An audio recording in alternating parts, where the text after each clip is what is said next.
Ya, Assalamualaikum warahmatullahi wabarakatuh. Saya atas nama Muhammad Fakihul Haq akan mempresentasikan materi yang berjudul strategi testing. Nah, yang pertama itu strategi testing software mengintegrasikan metode-metode desain test case software ke dalam suatu rangkaian tahapan yang terencana dengan baik sehingga pengembangan software dapat berhasil. Strategi menyediakan peta yang menjelaskan tahap-tahap yang harus dilakukan sebagai bagian dari testing dan membutuhkan usaha, waktu, dan sumber daya bila mana tahap-tahap ini direncanakan dan dilaksanakan.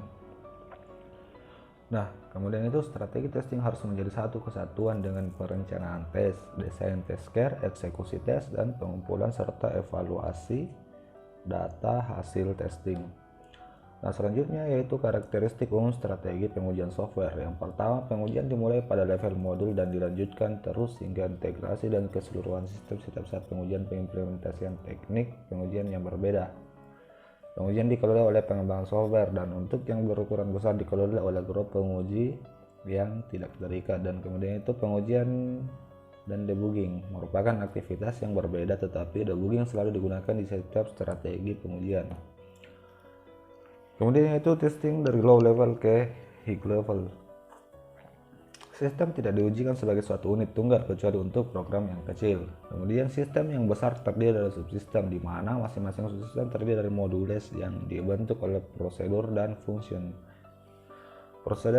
Proses testing dilakukan dalam beberapa langkah sehingga diproses secara inkremental dalam proses implementasi sistem.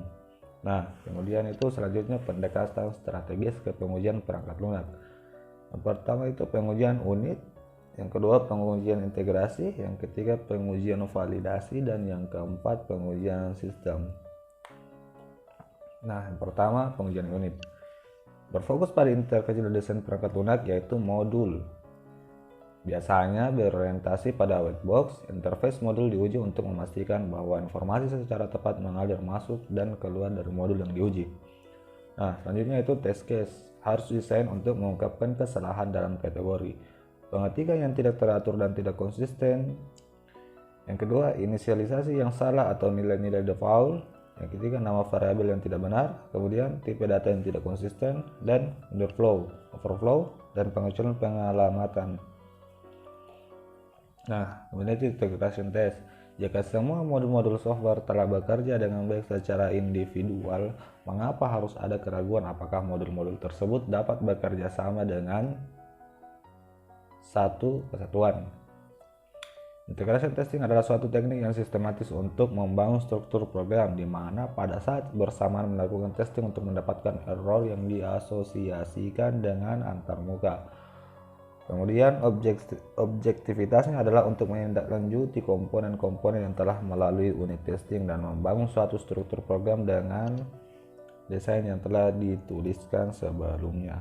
Nah, selanjutnya itu integration test. Yang pertama, pengujian keseluruhan sistem atau subsistem yang terdiri dari komponen yang terintegrasi. Kemudian tes integrasi menggunakan black box dengan test case ditentukan dari spesifikasi. Selanjutnya, kesulitannya adalah menemukan atau melokasikan, dan penggunaan incremental integration testing dapat mengurangi masalah tersebut. Nah, selanjutnya itu integration test. Integration test ada dua cara. Yang pertama, integration non-incremental, dan yang kedua, integrasi incremental. Pendekatan integration test. Yang pertama, top-down testing. Berawal dari level atas sistem dan terintegrasi dengan mengganti masing-masing komponen secara top-down dengan suatu step. Kemudian bottom-up testing, yaitu integrasi komponen ini dimulai dari modul terkecil hingga sistem lengkap.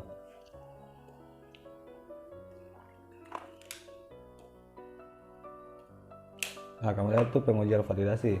Bertujuan untuk memastikan apakah semua elemen konfigurasi software telah dikembangkan dengan tepat. Validasi berhasil bila software berfungsi sesuai harapan pengguna. Validasi dicapai melalui sederetan pengujian black box yang memperlihatkan kesesuaian dengan persyaratan pelanggan. Nah, bentuk validasi tes itu ada tiga. Yang pertama, tes penerimaan. Yang kedua, tes alpha. Dan yang ketiga, tes beta. Terima kasih.